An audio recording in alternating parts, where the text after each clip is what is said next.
سڵاوتان لێبێ و ئەم کاتتان باش لە دەواازەی سنووری ئیبراهیم خەلیلین لە نێوان تورکیا هەرێمی کوردستان ڕۆژانە زیاتر لە 1000 بار هەڵگر کەشمەکی جۆرا و جۆریان لە خۆگرتووە دێنە هەرێمی کوردستان تاقیگەی جۆرا و جۆر هەیە بۆ پشکنین ئەپرسم تا چەندە بەشێک لەم بەرهەمانە لە کوالەتی کۆنتترۆل دەرناچن کە لێرەوە هاتن لە ڕێگاکەی تر دەیان گەڕێننەوە لەسەر ئەم بابەتە گرنگە لەگەڵمان بن.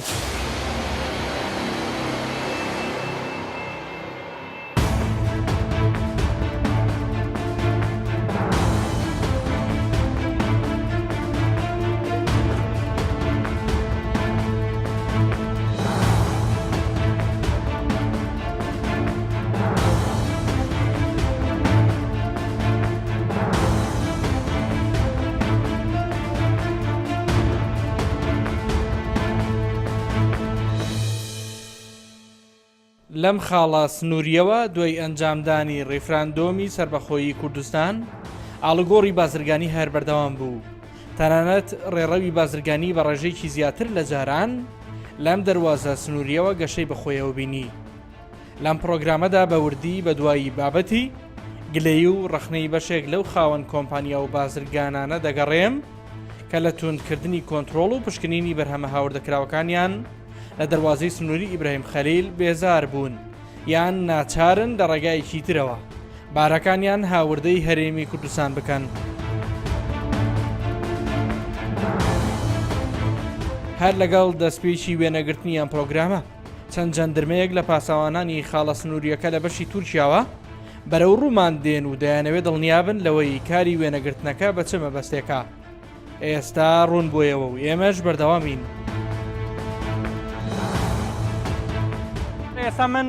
نزیکم لە دواخاڵی سنووری لە نێوان هەرێمی کوردستان تورکیا کەمێک پێش ئێستا جەندرمەکانی تورکیان با بڵێم پاسەوانانی خاڵە سنووریەکە هاتن وتیان هەتا ئەم خاڵە ئێوە دەتوانن وێنەی خۆتان بگرن لەوە دووە ڕێگە پێدراو نییە ئێوە نزیک ببنەوە بێنە ناو خاکی تورکیا ئێرە هەرێمی کوردستان ئێرە تورکیا. ئەمەوێت بەر لەوەی بار هەڵگرەکان بگەنە شوێنی مانەوە و پشکنینی بابەتەکانیان ئازادانە گلەیەکانیان سەرنجەکانیان بخەنە ڕوو. خودمە چیمان تو مردین بار کردیە بلوزا خودینە تین فعت پشکنین زۆرە سێ چهار جا پشکنین دەکەن حتا مە دەرباز دەبن لە گۆمرە.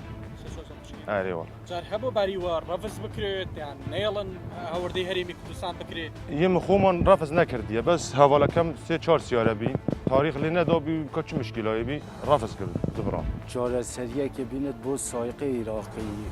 عێراقی دە چ توێرێ ئەو تجارێ وێرێ یعنی گەلە جارادە 20 دلارە ترکی 7 دلارە دن عێراقی. ئێرە بنکەی یەکەمی کۆمپانیای نیو ستانداردە بۆ کۆنتترۆلی جۆری کە بە فەرمی لە 19 حوتی 2016دا مەزراوە لە مانگی ئازاری ساڵی 2007ەوە لە دەواازەکەدا بێجگە لە پشکنین بۆ دەرمان و سوتەمەنی کاری پشکنین بۆ هەموو بەرهەمێکی هاوردەکراو دەکات. بابەتەکان بە وردی لەلایەن ستافێکی ئەکادیمیەوە پشکنینیان بۆ دەکرێت شۆفێرانی بار هەڵگریش لە چاوەڕوانیدان تا پێیان بڵێن بەرهەمەکانیان بەسەرچوو نییە و دەبرێت بۆ تاقیگە بەڵام زۆر جاریش ئەوە ڕوو نادات. بەرهەمێک ئەگەر ماوەکەی بەسەرچوو بێ هەر لەو شوێنەدا بەر لەوەی ببرێ بۆ تاقیگە دەستی بەسەردا دەگیرێت و لە ناو دەبرێت. ئاگادارکراوین کە نمونەیەکی ماوە بەسەرچوو هەیە لە جوانکاری ئۆتۆمبیل لێرە لەگەڵ بەڕەشی غیاس کابراپرسی بەشی بە دوواداچوونە ئەمانەوێ ئەو نمونە ببینین. ڕۆین دکتۆر فەرموو ئەمە بەسەرچوونەکەی چییە ئەگەر سەیری بکەین؟ ئەوە تاریخی ئەکسپایرن سەر ئەوە 19/8/2016 19/8/2017 ئەوە 2017 نزیکەی ئەوە ساڵێک تێپەڕی ئەوە سەردا چوە. باشە چۆنە ڕێگەیان ناوە لەو ناوە بێت لە تورکیا آخر خرتش فحستين داخل دەبێت خرتش داخل دەبێت بەس کۆنتترۆڵی ئێوە بەردەوام لەسەر هەموو شتێکەیە بۆی نێڵن مەوادی خراپ بێتە هەرێمی کوردستان سەر هەموو شتێک.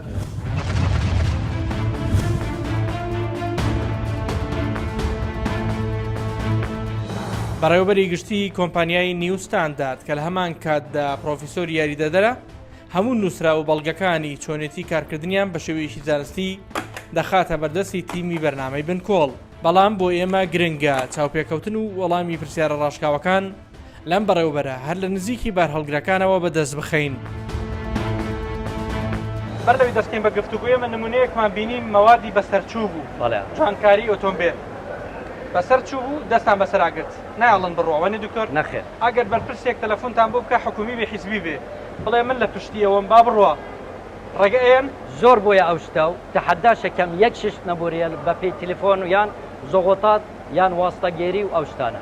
زۆر هەبوو بکەن زۆر یان گلەش لە ئێمە هەیە زۆر دژمنە و حەزمان پەیدا بووە لەسەر ئەو شتە ئەڵێن بۆ نایاڵی ماوەدی بەسەرچوو بێت گلەی لە منەکەن ئەڵێن بۆ ئەوەندە تەشەدد کردیە ئەوەندە تحکم کرد لە سنوورەکانی بۆ ئەزانی بووە بەراورد ئەکەن کە بەراورد ئەکەن لەگەل خاڵەکانی سنووری مەتەلەن ئیران یان سنوورەکانی تر ئەوە ئەڵێن بەراوردی نییە بۆ نابێتن ئێوە یەکسی من حەزەکەم هەموو وەکی ئیبراهیم خەلیلی بێت نە ئێمە وەکەوانێت خاڵە سنوورەکانی تر وەکو ئێوە تونند و تۆڵ نین بەخوا خۆتان نەزانن ئەگەر پرسیار بکەن و بچۆن لێ ئەگە تۆ خۆت خەراب بێت احتمال ئامێرەکان ئەواڵی ئەو ئامێرەینە بەدەستی تو ئایا آخر ئیمکانیاتیان نییە لە ماوەی ڕابردوو گوێبیستی هەندێک دەنگۆ بوون یانویست یانوت لە کومەرجی ئیبراهیم خەلیل لێرە نەستاف هەیە نە ئامێر دکتۆر پێیەکەنیت ڕاست بۆچی آخر واقع دیارە ئێوە ئەتوانن بەچە و ڕۆژ من دایمان تاکیدی ئەم قسایەکەم باشترین ئامێرەکانمان هەیە باشترین لابۆری ئێستا هەیە بە سیستەمێکی دووەلی ئیشەکەن بە سیستەمی مواصفاتی عێراقی سالۆخەتی عێراقی ئیشەکەن ستافی ئێمەش زۆربەیان من ناڵێم هەمویان زۆربەیان لە ماستێر و بەکالۆریۆسن ئێمە ناڵێن 100% احتمالە ئیشی بندەست و ئەوانە هەبێتن و قەچاقی لە سنوورەکانی تر دێتە مارکتەکان هەندێک جار دەگەیتە لە سنووری ئیران دێت دەگەیتە مارکتەکانی ئیبراهیم خەلیل یعنی دکتۆر مەسئولیەتیاوەمان نییە لای جەنابخانەوە ڕێگەی پێ نەدرا مەرجەکانی تیان نەبوو لە سنوورەکانی ترۆ داخل بووە لە خاڵە سنووریەکان زۆریش ئەو شتە هەیە یعنی لە سنوورەکانی تر ئێستا مەتەلەن لە حاجی عومران کەرەستەیەک هەیە کە تایتە ناوی لای ئێمە دەرنەچووە لە کیمیایی خۆی لە کیمیاوی بایۆلۆژیا گەر دەرنەچێ نابێت دەرنەچووە سینگەتان هەیە لەوێش بەزەبت هەیە نەفسیا مختبەرات هەیە بە شێوەیەکی بچووکتر بە حەجمی بە سایزی ئەو کاڵانەی دێتن هەیەتەکە لێوە بڕوە بەزەبت دەستە سەر کرد لەوێ شەحنەکە گەڕایەوە لە سنوورێکی تر هاتیە و لە بازارەکانی هەولێر ئێستا مەوجودە و کەرەستە ئەمە کۆچ لای ئێمە چییە دکتۆر ئەوەیە من ئەو پرسیارە ئاراستەی لیجانەکانی حکومەت کە بەسەر بە حکومەتەوە قایم قەیمیەکان دەبێ بگەڕێن بۆ سەر ئەو شتەی کە ئێکسپایرە یان پشکنین بۆ نەکراوە یان لە سنوورەکانی ئەوەی پێڵێن لاوەکی دەرباز بووە یان بە تەنسی قوشتیوا دەرباز بووە یعنی بە لێبورینەوە ئەڵێم ئەم شتە لێرە نییە یعنی ئەگەر هەبێتش یەکسەر ئێمە سەیتەرە لەسەر ئەکەین و بالعکس ئیجراعاتی تۆندیش لێرە هەیە دەبێت یەک سیستەم بێت لە هەموو سنوورەکە هەیە نەبوونی یەک سیستەمیە بزەبت لە خاڵە سنووریەکان یەک ئیمکانیات یەک سیستەم یەک چاسپاندنی ڕێنما نیمانە ئەوە زۆر زۆریە نەخێر ئەم نییە چێنەوانی تەلەفۆن بۆ تۆکەن دکتۆر واللهی زۆرن تاجرەکانی گەورەنە مەتەلەن نازانی گەورە چی ئەزانی بۆ تاجر دێتن مەتەلەن کە دەچێت گلە ئەکات شتی باش پێڵێ باشە من باشە بەس لەوێ فاشل بووە بەڵێت خراپ نییە ئەو بژار دکتۆر تازیلی گەورە هەیە دوای ئەو سیاسیەکانەکە جهاتەکانەکە وەزارەتەکانەکە بەس چییە بەڕاستی کە دەگەیتە جانبی مەتەلەن مەکتەبی وەزیر بێ یان ئەنجومەن بێ یان سەرکردایەتی بێ بەڕاستی ڕێز لە ئیشێمای بەستە سەرکردایەتی پارتیە پارتی بێ یەکەتی بێ فەرق نییە لای دوای وەرگرتنی نمونەی کەرەستەی هاوردەکرا و دواتر دەبرێن بۆ تاقیگە جۆرە جۆرەکانی وەک تاقیکەی کیمیایی و فیزیایی و بایۆلۆژی و بیناسازی و چەندین جۆری دیکەی تاقیگا وەک بەرپرسانی تاقیگەکە دەڵێن بە جۆرێک ئامێرەکانیان پێشکەوتووە تەنانەت دەتوانن پشکنین بۆ مادە جۆر بە جۆرە هۆشبەرەکانی وەک هێرۆین و تلیاک و چەندان جۆری تر بکەن.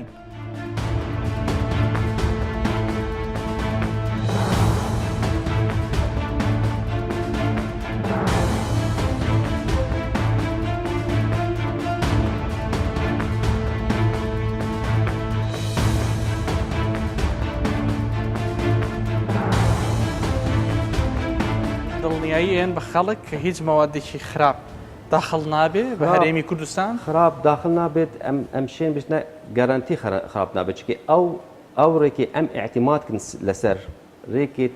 یعنی ئێستا ئەوە یعنی ئایزۆ اعتیمادە بە کەسەر ئایزۆ 2016 هاتیە ئەنجامکردن ئەمە 2016 مانگی دوی یعنی نیترین يعني اعتماد السر ام اعتماد السر في بروتوكول دكين سر ايزو 16 140 ابا 16 140 يعني مانجي دو 2016 اگر دركتنا گنجاي پشت هنگي خداني خوجي شيت قلبكت انبوي عادت جارك اعاده اگر جاري دوم درنچو موادكي اسوتين ري اگر جاري دوي درنچو مواد تتصوتن ئەوەی گرفتی ئەوانە ئەوەیە کە لێرە ئەگەر پشکنین کرا بوو مەوادێک بۆ بەرهەمێک ئەگەر دەرنەچوو لە پشکنین دەرنەچوو ئەوان ئەیگەڕنەوە و ئەو کەسەی کە هێناویەتی وەکو بازرگان دەتوانێت بگەڕێنێتەوە بە سەر چاوەکەی بەڵام ڕێگەیشی دیکە هەڵەبژێرێ بۆی بهێنێتە ناو هەرێمی کوردستان نمونونەکان زۆرن کاتێک لێرە بابەتێک دەرنەچوو بێ جارێکی تر لە هەرێمی کوردستان بینراوە لە بەرەوەی لە خاڵێکی سنووری دیکە داخڵی ناو هەرێمی کوردستان کراوە ئەوەش گرفتێکی سەرەکیە. هەندێک لە بازرگانان گومانی ئەوە دەکەن پرسی دۆستایەتی بازرگانێک و کارمەندێک یان بەرپرسی تاقیگەیەک لەم تاقیگانەی ئێرە لە بەرچاو گیرە بێت و کەرەستەیەک کە مەرجەکانی تەندروستی و گونجاوی تێدا نەبێ هاوردەکرابێ بە وەڵامی ئەم گومانە دەگەڕێم. لێرە ڕیکۆدینگ دەکەین جارێتر بۆ ئەوەی ئەگەر یەک شکێک هەبێت لەسەر ئەوەی بڵێت کارمەندێک لە کارماندەکانی کۆمپانیەکەمان لە خاڵی نمونە پەیوەندیەک هەبێت لەگەڵ یەکێک لە ناو لابۆرە بۆ تەنسیقکردنی بەڕێکردنی کەرەستەکان بەڵام لێرە ڕیکۆدینگ دەکەین بەرپرسی نۆبەکە بە تەنیا ئاگادارە لەو ڕیکۆدینگکە. لە ڕێگەی ئەم تاقیگانەوە لە دەواازەی سنووری ئیبراهیم خەلیل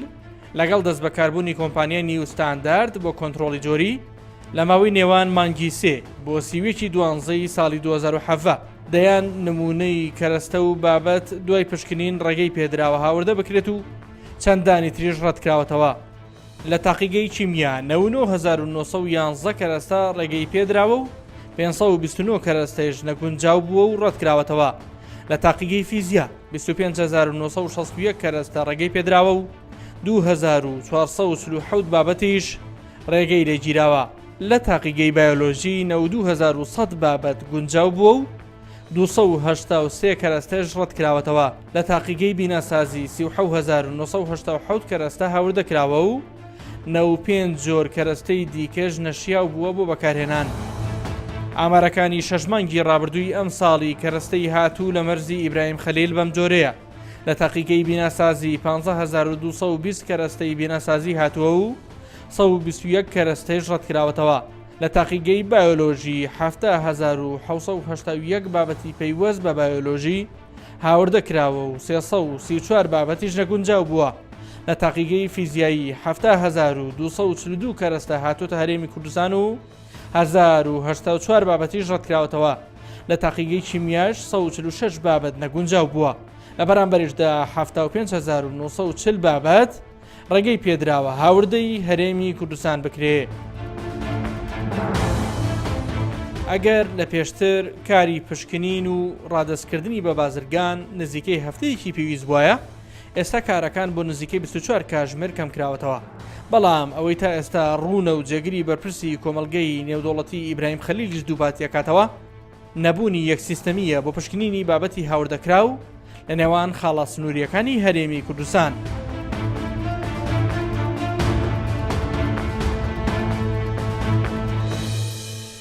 بەشێک لە بازرگانان گلەییەکە نەڵێن تونند و تۆڵ کراوە مەسلەی گومرگ و هێنانی شت لە خواردەمەنی لە جوانکاری لە پاک و خاوێنی بۆچی وا تونند کراوە بە بڕێەوە؟ زانی بابەت تجارەت و گومرگە پیشانە خەڵکێ دەگرێدایە ناچێت خواردنەک بێت نایە پاقش بێت یا پیس بێت یعنی پێر خواردنە بەش ئیسانی نەهێت مەجبورە کۆمەڵگا یعنی ئەوە پێنگاوات هاوێت ئەف خواردنە بێت بێتە فەحسکردن لابوورە هەی لەگەڵ ئەو تونند و تۆڵیان ئەوەل سنوورێتی کێمە ئەف لابوورەکە وەسە پێشکەفتی سنووری دینینە ینی ئەتەوێ بڵێن ئەو تاقیگانی ئەو تاقیلاییەوە هەیە لە خاڵە سنووریەکانی دیکەن هەموو عێراقی دینە وەکو چێ ئەو خاڵە سنووریەکە کە تیای نیە وەکو ینی وەکی منطقە دەبارە سلێمانی یان حتا بەسڕە ژیریا عێراقی هەمووجا ئەف ئیجراعاتە نایەنە وەرگرت ینی ئەتەوێ بڵێ بەس لای ئێوە تونند و تۆڵی هەیە نەتند و تۆڵە بەس شتێکی یاساییە تێتاکرێت ئەوە خواردنەهات ژیانە ئینسانی بەگرێدا لەگەڵ ئەوەی لە خاڵە سنووریەکانی دیکەش هەبێ هەمان مواصفاتی ئامێر ما پێ خۆش بوو هەبە ئەف کۆنتترۆلا جووری لە جێدیژی هەبە شتێ باشترە بازرگانی هاتێ سەزادان بەلکی بارێوی هاتێش ناوبرێن ئانی زەبڕاندن بۆ لای تورکیا ئەوە تێنە سزاکان چی بوون سزا قورسترین سزا چی بوو سزای پارەیە جا ئایا پارە لە مقابلی ئەوەیە بازرگانێک مریشک و گۆشت بێنێ خراپ بێ بیا بە خەڵک ئەو مریشکاوتە هات یا خراببوو دەشناوبرن دەرناچێت خەڵک بیخوا هەنە جار هەبوو نمونە هەبووە حاڵەتی کۆگەهێک جاکیدی هات بدە ئەو مریشکە مابێت 6 مانگا سەرف نابێت نهات بتە فرۆتل جاکیدی خرابێت ئەو ژیا هەیە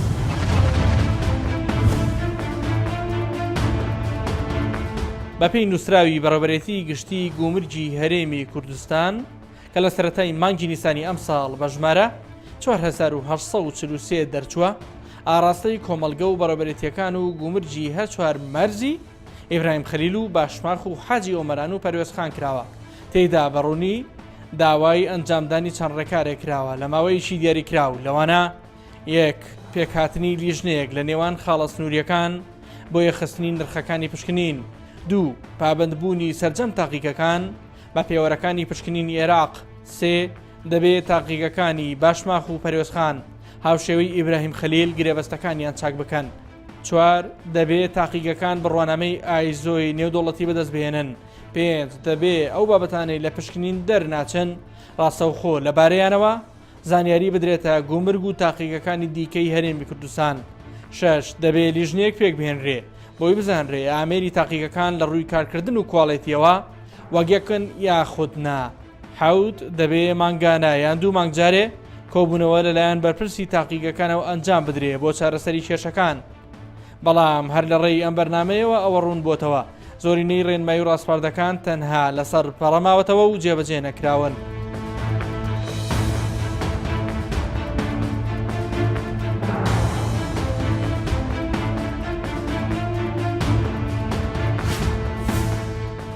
ئەم بەرپرسەی گومرجی گشتی هەرێم جۆرێک لە دڵنیایی دەداتە هاوڵاتیان کە ئێستا لە هەموو کات زیاتر خاڵە سنووریەکان پشکنینیان تونترە.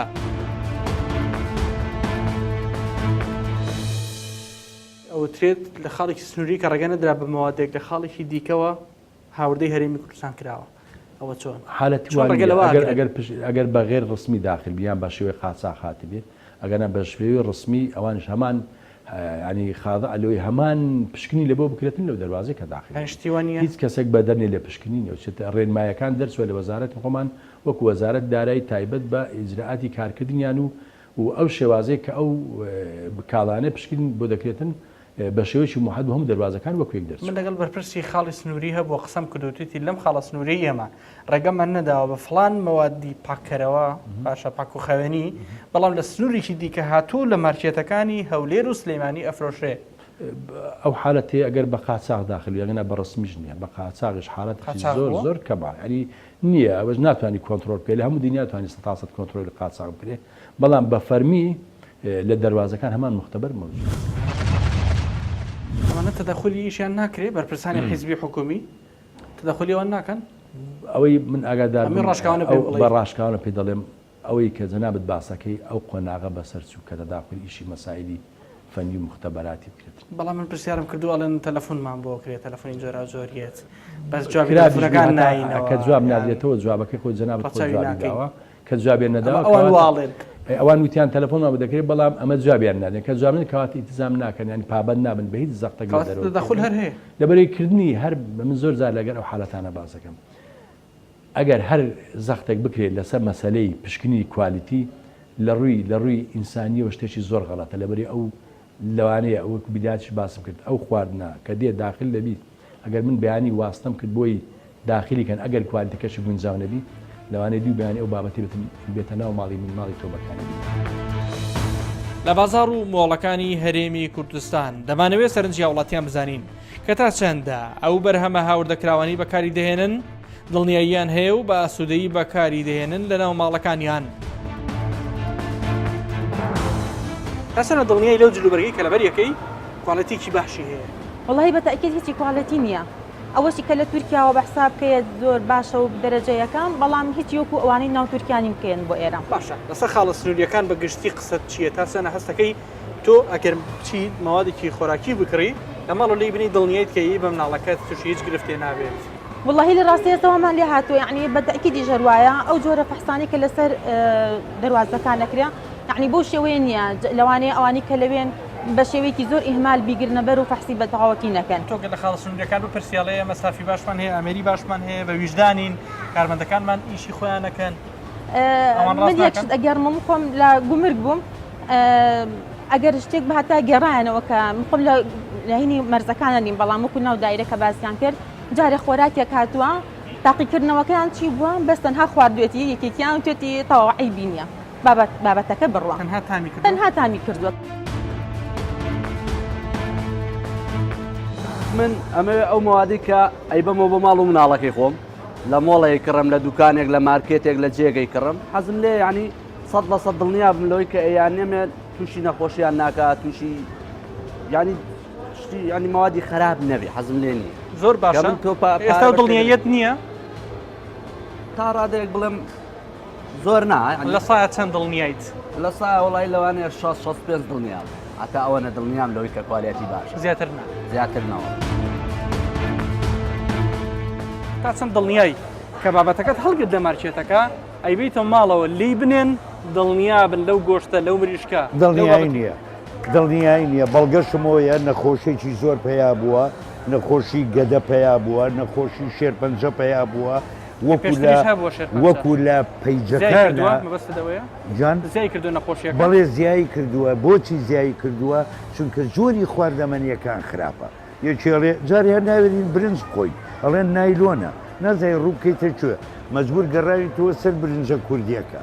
ناوێری زەیت خۆی ئەڵێن ڕۆنی پەید باشە کاتێکی ڕۆنی پەید 4 تەقری بڵاو کرێت ئەڵێن زەیت باشە 4 تەقریریکە لەسەر زەیت بڵاوە کرێتەوە یعنی سەریان لەو میلەتە شێوانوە نازانی چه جۆرە خواردنیە بە بۆیە گەڕاوینەوە سەر شتە کوردەواریەکانی نیزچێنە و ساوەر و پەڵپینە و ئەم جۆرە شتانە خۆی بەلانی کەمەوە ئەڵێ ئەمانە تەندروستە. هەڕەشە و تەلەفۆنی جۆراوجۆر بۆ ئەم بەرپرسەی کۆنتترۆلی جۆری لە ئیبراهیم خەلیل دەکرێت داوای لێ دەکەن کار ئاسانی بکات بۆ دەرباسکردنی هەندێک کەرەستە و بابەتی جیاواز کە لە پشکنین دەرناچن. ئایا وەڵامی ئەم بەڕێوبەرە چییە لەسەر و پرسا؟ زۆر هەڕەشە لە جەنا بکراوە کە نەوهێشتۆ بارێکی نایاسایی بڕۆ طبعا لەسەر ئەو شتێ هەڕەشەکان چۆن بوون؟ یعنی هەڕەشە تۆ لەو شتێک بچووکتری ئێواوەیشی خۆتان نییە بۆ ئەو تەشەدد دەکەن حرەکەی تجاری کەم بووە ئەوانە بە جەنابتەوترێ ئەمە موجود جوابی تۆ چی بووە؟ جوابی من والله ئێمە ئیشێکی زانستیە ئیشێکی کورتپەروەریە ئیشێکی ئەمنی قەومی ئەمنی ئینسان بەشەری تیادایە یعنی خۆ هەموو شت جەپە نییە ئەمە بالعکس ئێمە داعشمان هەیە لە ناو ملت. ئامادەی واز لە پۆستەکەت بێنی لەبەر ئەوەی نێڵی بار هەڵگرێکی نایاسایی بڕوە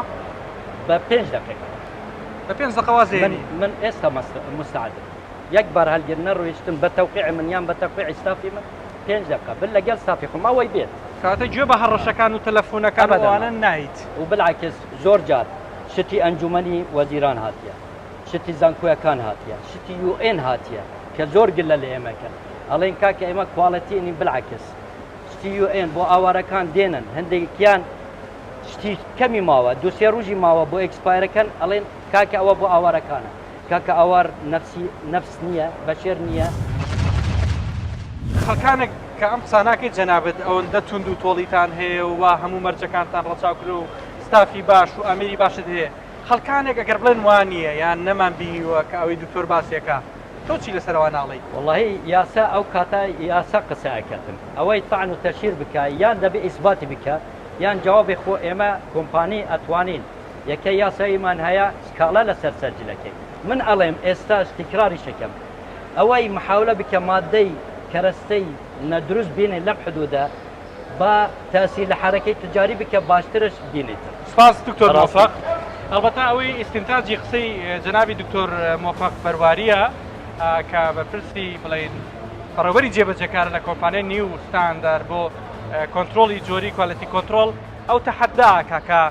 ڕێگەی نەیاوە هیچ موادێکی خراپ بڕوە جوابی تەلەفۆنەکان بە یاسا و دادگا ئەداتەوە ئەڵێ ئەوان پشتیوانی منن ڕێگە نایم خەڵک زیانیان پێبگا لە پێناو ئەوەی بازرگانێک کە زۆر جا سیاسێکی لە پشت بووە سوودمەند ببێ. بەپێی ئامارێکی بەڕێوەبرێتی گشتی گومرجی هەرێمیش بەتەنها لە ساڵی 2016 داهاتی خاڵە سنووریەکانی هەرێم 563 ملیار دینار بووە لەگەڵ کۆتایی هاتنی شەڕی داعش چاوەڕوان دەکرێ و پێشبینی کراوە ئاڵوگۆڕە بازرگانیەکانی هەرێم بەرەو هەڵکشان بچێ و ژمارەیەکی زۆرتر لە کۆمپانیا بیانیەکان بە تایبەتی لە ڕێگەی خاڵی سنووری ئیبراهیم خەلیلەوە ڕوو لە هەرێمی کوردستان بکەن. لە کۆتایی ئەم بەرنامەیە بەوە گەیشتین لە خاڵە سنووریەکانی هەرێمی کوردستان هەرێکە و بە جۆرێک هەرێکە و بە سیستەمێک پشکنین بۆ ئەو بابەتانە دەکەن کە دێنە ناو شارەکانی هەرێمی کوردستان ئەوەش زۆر جار گرفتی تەندروستی دروست کردووە بابەتی ماوە بەسەرچوو بینراوە تا ئێستاش چارەسەرێکی بنەڕەتی بۆ ئەو دۆخە نەبینراوەتەوە هەموو لاکتان هەر لە خۆشییا بن خۆتان لەگەڵ.